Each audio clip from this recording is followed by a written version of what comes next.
আমারে খানা দিতে পারেন নাই, আব্বা আম্মা 3 দিন পর্যন্ত না খাইয়া কষ্ট করেছেন, চোখের পানি ছেড়ে কাঁদছেন।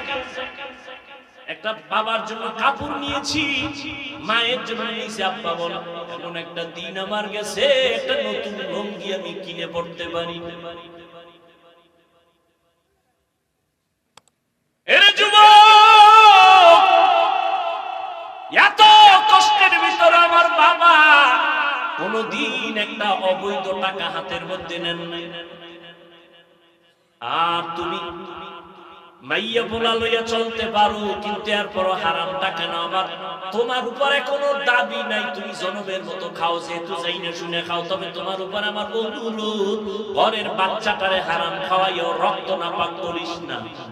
এই বাপ নামের কলঙ্ক, সন্তানের দোষ আছে আছে।